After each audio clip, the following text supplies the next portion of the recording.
Okay. So we're getting back into the article, Demeek Thomas's Black Lives Matter as Resistance to Systemic Anti-Black Violence.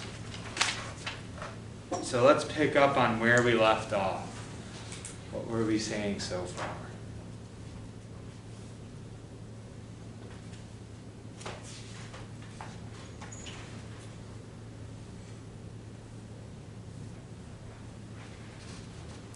What were we saying about the Black Lives Matter movement so far? Because we started the article, right? Okay, so what was the article? Yes. We talked about how black people are like apoplectic conditions in the structure of violence. Yeah, so we started out talking about, so basically like people's experience of time. You guys remember that?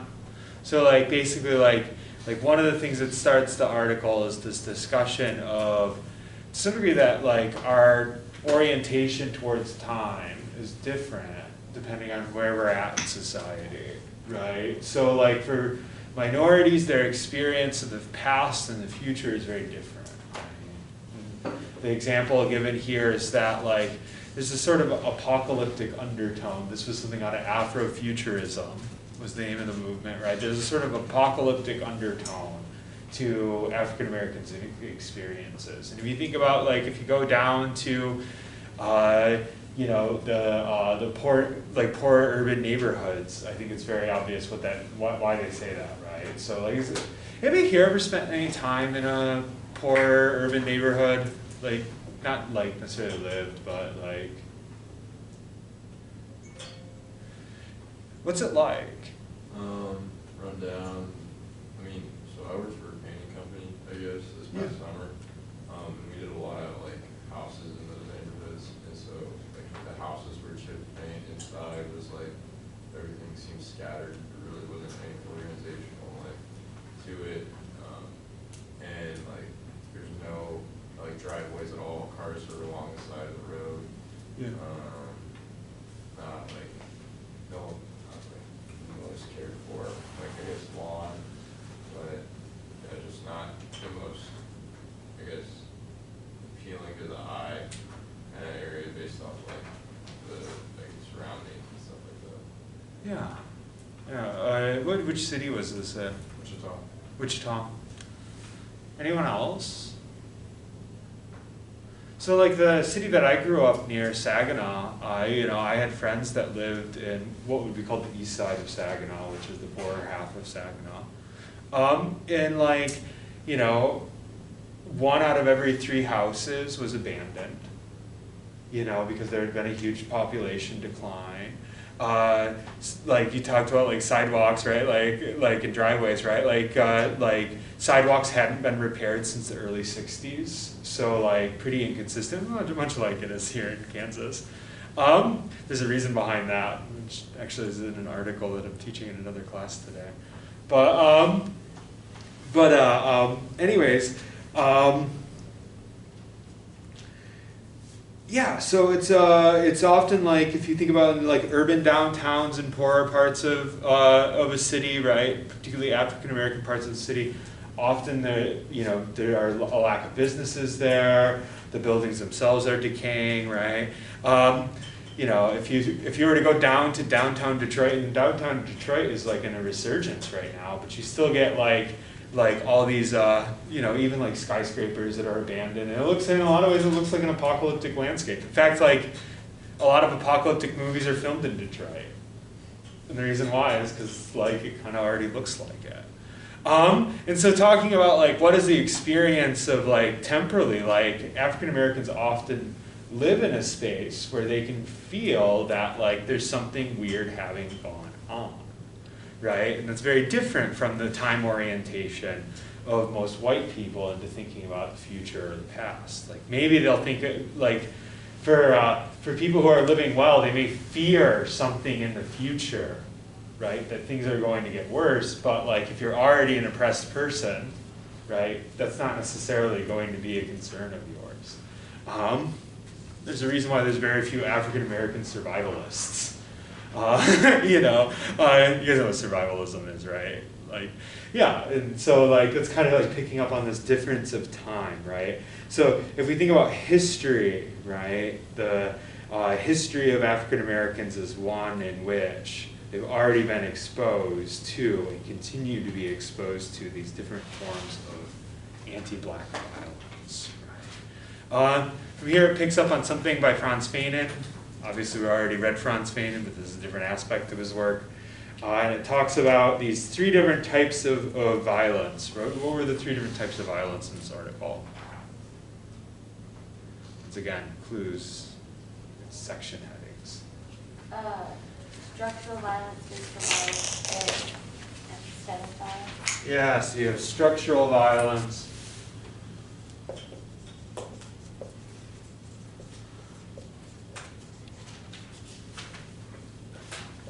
Epistemic violence. And physical violence.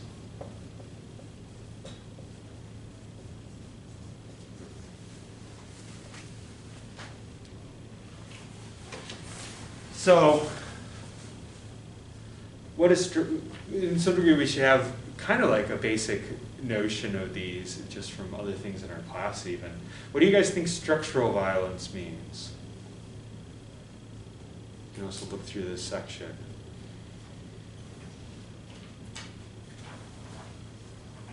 What would make something structurally violent? Like exploitation through the system that's put in place. Yeah, the idea is the systems we have in place fair? No, you can think about other things like our class on gerrymandering and like attempts to keep people from voting, right? Like the structure itself, written into the codes of the structure, right, are things that systematically hurt African Americans over other groups of people. Kind of like a classic example of this is until the early 2000s. Do you guys know the difference between like, we talk about this before, the difference between like cocaine and crack? Do you guys know the difference between cocaine and crack? Does anybody know what crack is? It's cocaine that's just been cut, right? So it's cocaine that's essentially like you have the pure form of cocaine, and then you have cut cocaine, right? Who uses cocaine? Regular old cocaine. What's your stereotype? Think about somebody snorting coke. From watching movies, what's your stereotype? Poor people. Like middle class white people. Yeah, usually the people like, did you want to? I was gonna say rich people. Yeah, business people is like, or like you think about like, you know, people like, I don't know, in the 70s, like, you know, going to discos, right? Like this is who uses cocaine. Why is that, do you think? It's expensive. Yeah, cocaine is super expensive. What's your stereotype of who uses crack? Yeah, poor people, right? You get until the early 2000s, in most states, the prison sentence was significantly longer for using crack than using cocaine, right? Which is weird because it's the exact same substance, right? So like quite literally, like the idea is, and so like when we're talking about structural violence, it's not that people sat around, so people weren't sitting around being like, you know what, we really need to pass drug laws that inadvertently hurt African Americans every time we prosecute them, right? But that is the outcome of it, because our laws are not neutral. They're based upon our existing prejudices, right? And so that's an example of like structural violence. So structural violence often is just basically that the deck is stacked. And you can see that like people who commit crimes, if you're African American, you're more likely to be caught. You're more likely to go to trial. If you go to trial, you're more likely to lose. And if you lose, you're more likely to have a longer prison sentence, right? All these things are examples of structural violence, right? And to some degree, you could pull structural violence all the way back to earlier institutions, right? There's a structural violence to slavery. There's a structural violence to you know, the laws that are codified into colonization, right? All these things have a sort of persistent institutional violence to them. So quintessential to the African American experience, according to our article, is this experience of systematic structural violence. Okay, what's the next one?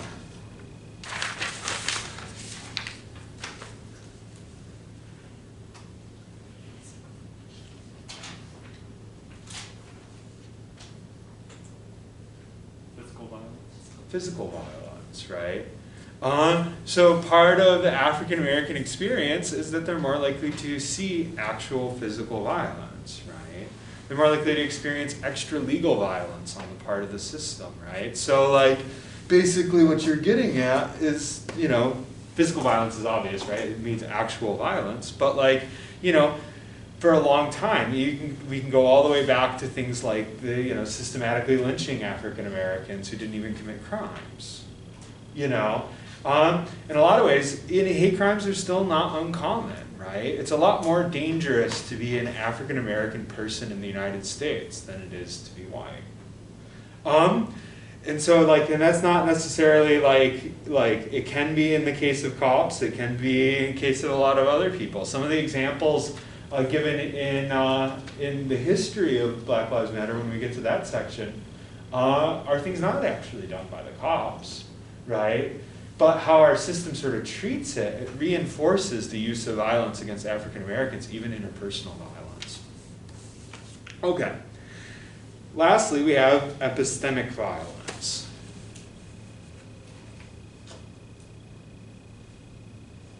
Epistemic is the base word here, and this section starts on page 33, if you're following along. Base word here is a word we've already seen before.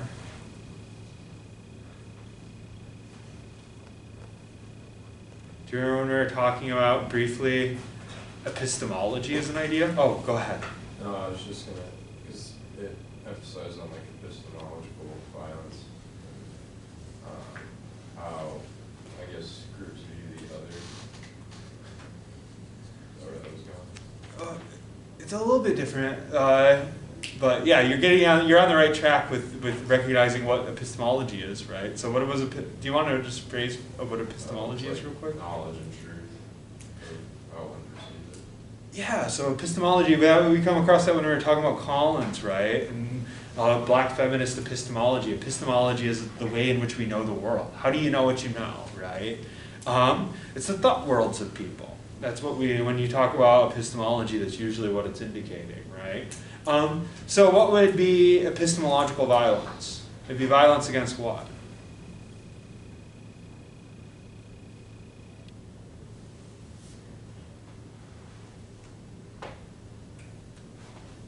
Epistemology is the thought worlds of people. What would epistemological violence be?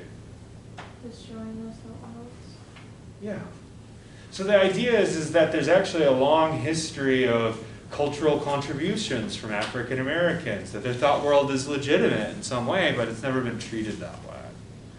And we just think about the cultural landscape of the United States and the things that we produce and all of the things that African Americans have put into our cultural system and how we don't really acknowledge that.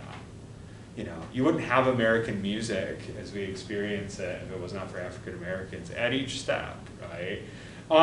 So like, you know, even country music is largely based off of African American music, right? It's when like, you know, essentially marginalized whites teamed up with African Americans and started making music. That's essentially where that comes from, right? Our history is one of which unacknowledged contributions is a big part of it, right? So we deny the validity of people's thoughts worlds if they're minorities. So basically our first part of the article looks at the history of this, right? And so this is the historical experience of oppression by African Americans that goes up to the current day. But just like our other movements article, we're going to get this moment, right, where we have a dialectic. So what was on the other end of the dialectic in our other article?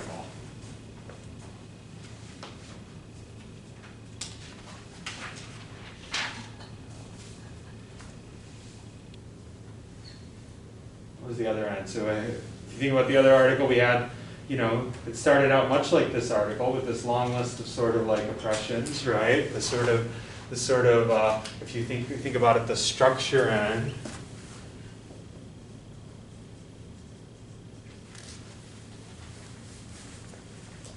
Of this dialectic, what was in the other end? Resistance? Yeah. So from this point, and then we referred to this as, if you remember, agency.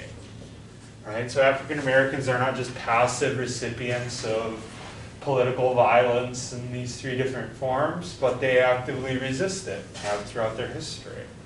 Right? And much like the other one, it moves through these various ways in which African Americans have rebelled against slavery. There was slave revolts, right? There was against epistemological violence. There's been all these sort of assertions of radical intellectuals, right, at various points in the history of African Americans, you know, starting in the 19th century. A lot of that parallels the history we looked at with Collins, right?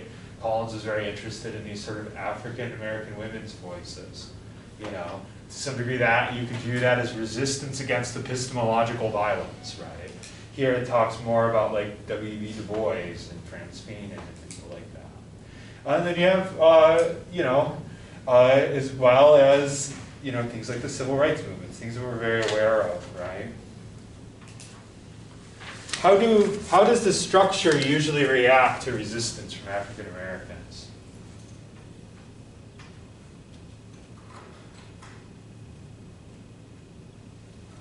This is the last part of this history. It starts on page 36.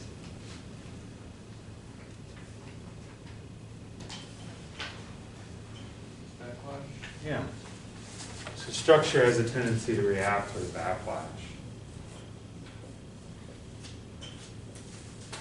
You know, the civil rights movement ends basically with most of the leaders of civil rights movements being assassinated or killed by police, right? So you think about, like, on the one end you have, you know, Martin Luther King being assassinated, which kind of ends that movement. The movement at the SCLC, the Southern Christian Leadership Council. You have Black Lives Matter, where quite literally the police gun down people and the leaders in their sleep with machine guns. You know, so like, what happens when African Americans assert themselves with resistance? Often there ends up being a backlash, right? Even well into the 1980s, right? And the article cites this. Black student unions in campuses were sometimes infiltrated by the FBI. That's a lot of resistance for a group of African American students getting together, right? So there's often a backlash, you know. And you think about even like epistemological violence, you know. We talked about this when we talked about Frantz Fanon. Frantz Fanon is, most people think, was assassinated by the CIA, right? Just for writing books when he was here with the UN. So like you think about resistance often results in backlash, right? So this is our dialectic, back and forth, right? Okay, so our history sets basically this up as like, this is the moment, right? This long history is a moment in which Black Lives Matter is the current form of resistance against existing structure. So let's take a look at, so when we get to like detailed descriptions of Black Lives Matter, that's going to start on page 37. So let's just start with the first part of that paragraph on page 37. Can I get a volunteer? Yeah, go ahead. Starting with Black Lives Matter is an ideology. Yep. Black Lives Matter is an ideological and political intervention in a world where Black lives are systematically and intentionally targeted for demise. It is an affirmation of Black folks' contributions to our society, our community, and our resilience in the face of deadly oppression. In this statement, Black Lives Matter is positioned as resistance against systemic anti-Black violence.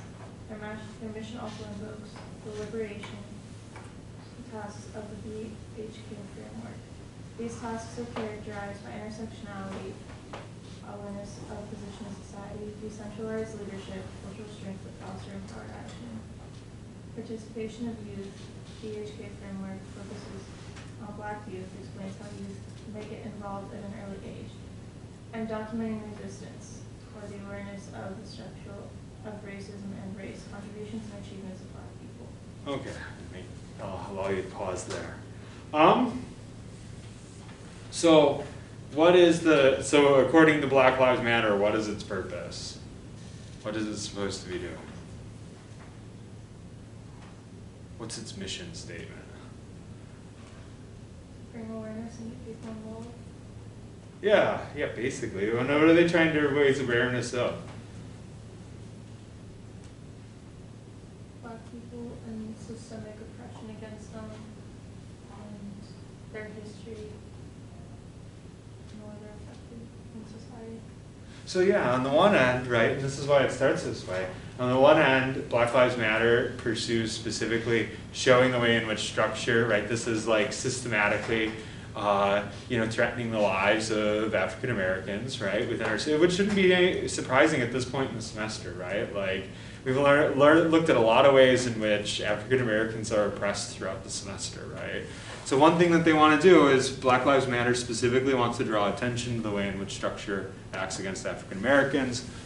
On the other end, it wants to acknowledge and display the cultural contributions of African Americans. This is the double,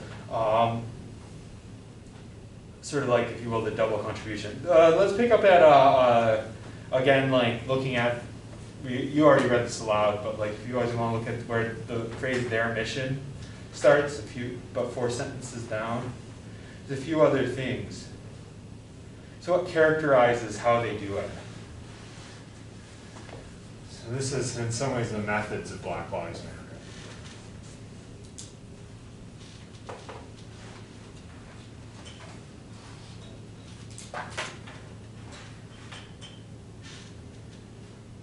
Intersectionality, participation of youth, decentralized leadership, and documenting resistance.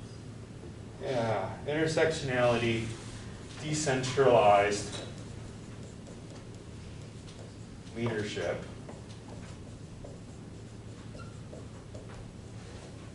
youth involvement,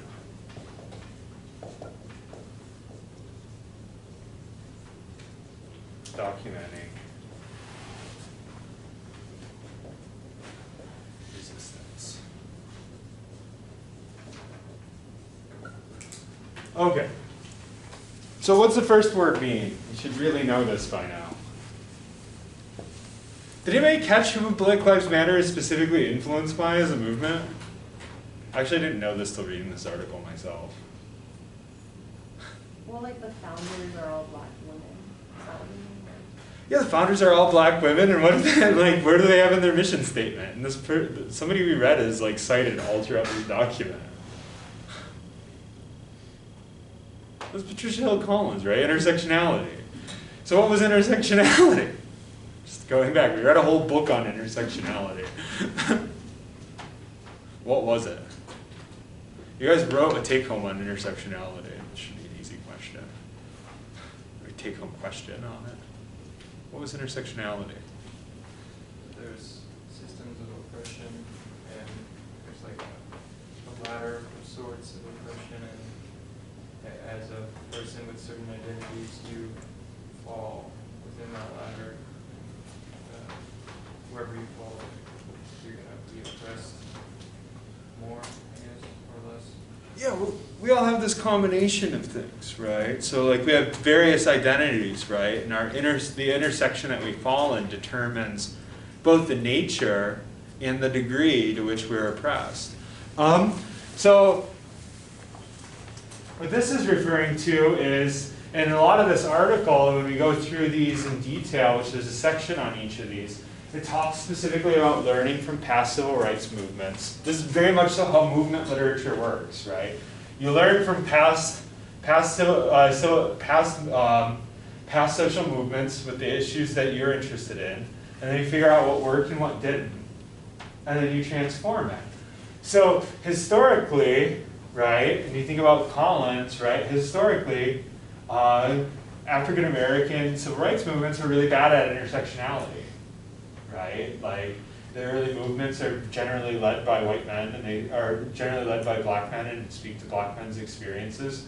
Historically, the civil rights movement has been openly hostile to people they could partner with, most specifically the GLBTQ community. And Black Lives Matter is kind of the opposite of that. So it grows out of intersectionality. There's a bunch of stuff about like Black Lives Matter transforming pride parades and stuff like that. Here you see a very different form of civil rights movement than you used to. And even like cultural products that African Americans produce, so you can feel the difference in this, I think, and that's largely influenced by Black Lives Matter. So you may watch, there's a HBO TV show that's like just out right now called Lovecraft Country. It's produced by, do you guys know who Jordan Peele is? So Jordan Peele's been creating this sort of like African American themed horror genre. I started with Get Out. You guys everybody see Get Out? So this is like one of the more recent iterations of his project. Anyways, it's a TV show, but you see a lot of like interesting, like, you see a lot of like queer themes popping up in Black Lives Matter stuff, and you see a lot of that popping up in Jordan Peele's sort of horror world as well, which is sort of interesting. So we're seeing like, sort of like a different culture growing out of resistance, and that's one of that's through this sort of intersectionality. Also, the place of like you pointed out, the place of black women in Black Lives Matter is very different from the places the place of black women in earlier forms of resistance. Okay, decentralized authority. What does that mean? Or decentralized leadership? This is something Black Lives Matter largely gets from Occupy.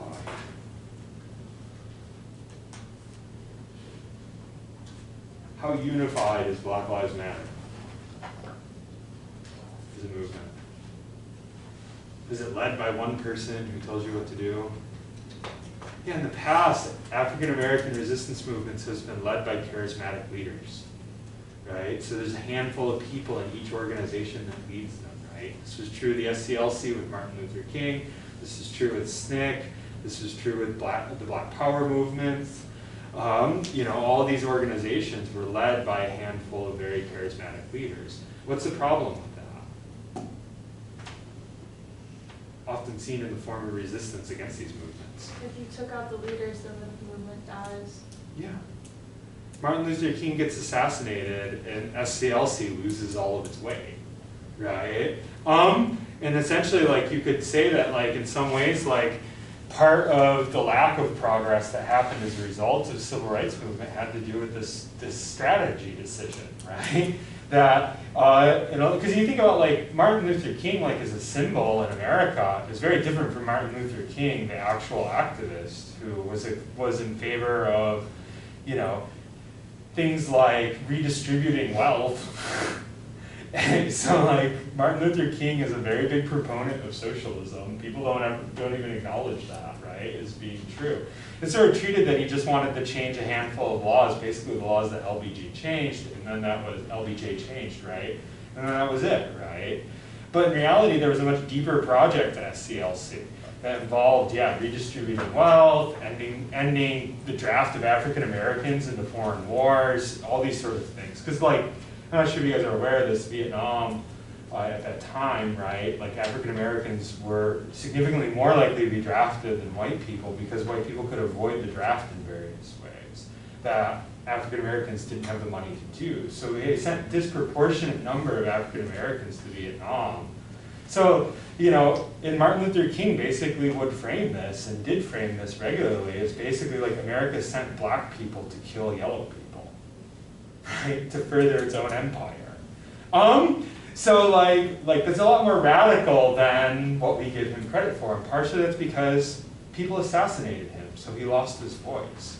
So the co-option of previous resistance movements by African Americans has been very high because of this charismatic leader.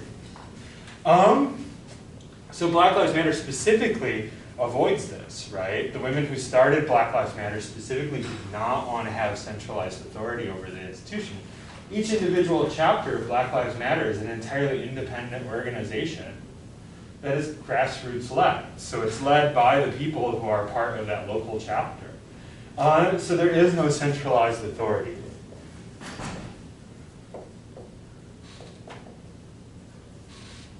And just so we get this word, this is a very common word for talking about authority. Centralized authority means that there's a center.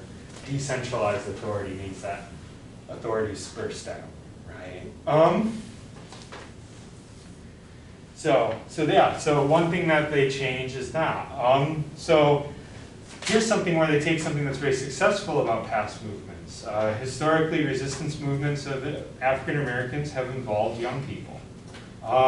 Particularly, like, there's a long tradition of student-led movements, right? This is, SNCC in the earlier civil rights movements of the 1950s and 60s was a very prominent organization. Everyone in SNCC was under the age of 22 because it was a collection of student unions. Pretty much at every protest that you see, like when you watch, like, you know, sort of like old civil rights videos, almost every protest that you see, half the people there are college students, right? So huge youth involvement, especially compared to other movements. You compare African American rights movements to like gay pride movements, significantly larger youth population. This is something that Black Lives Matter continues to promote, right? So, and you can even, you know, Black Lives Matter often works with student organizations at colleges, right, in its recruitment. Okay, lastly, we have documenting resistance. What's special, what's the thing that we most know about Black Lives Matter? What do they often, I guess, promote in terms of like what people interact with? What do they distribute? Like videos of police brutality or different injustices. Yeah. So quite literally, this is the idea of documenting resistance, right? So one of the main strategies of Black Lives Matter is to literally just make, often quite literally just videotapes, video recordings of people killing unarmed people, and then making that publicly available. This is also the thing that most people get really upset about, right? Which, if you're framing it through the lens of the article, is just people being very resistant to the fact that we systematically kill unarmed black people in the United States. You know? So that's essentially the idea right here of documenting resistance. And like this has been going on for a long time. So like there's been as essentially technology has been capable of capturing acts of violence, you know, we've been for the last 15 years, really since cell phones got cameras embedded in them, have been getting almost a constant stream of innocent people being killed. Even like when I was in college, at the town that I was in, there was a protest surrounding an African-American man who was homeless, who was unarmed. They shot 47 times, I think it was. Two of the officers had to reload and keep on shooting, right? Very odd occurrences, right? So that grew out of a culture of being unchecked, right? So basically what Black Lives Matter is trying to do in terms of that is essentially what they want to do is they want to use technology as a check, right? Okay, let's get into the last thing is we have the history of Black Lives Matter. Actually, I skipped over the history by accident. Where is that?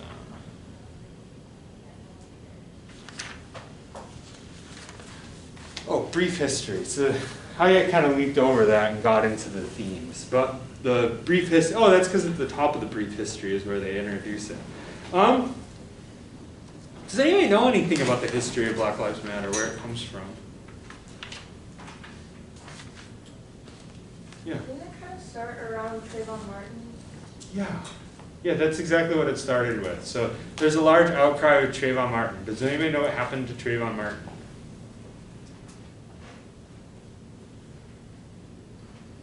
And this is actually very similar to previous civil rights movements. Does anybody know what kicked off the civil rights movement in the 50s and 60s? Anybody hear of Emmett Till? Yeah. Was that what, do you want to take the floor? And I mean, yeah, he was just killed.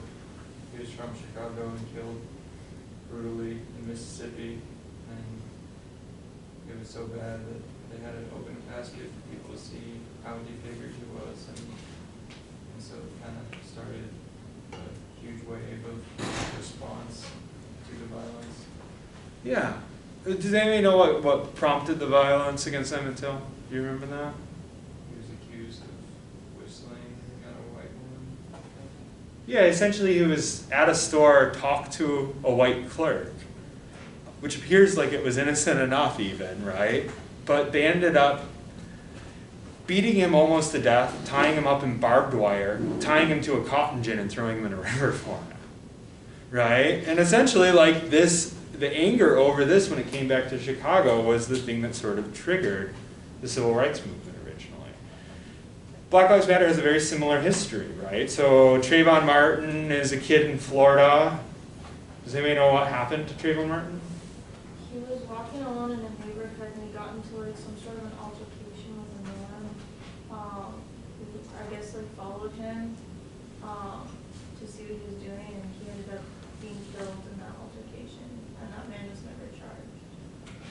Yeah, so essentially what happened to Trayvon Martin, neither of these are unusual occurrences, right? It's just that these become sort of these triggers that spark everything, right?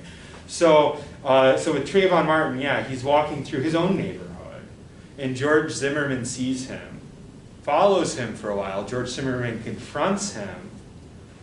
Trayvon Martin kind of mouths off to George Zimmerman, so George Zimmerman shoots him and kills him.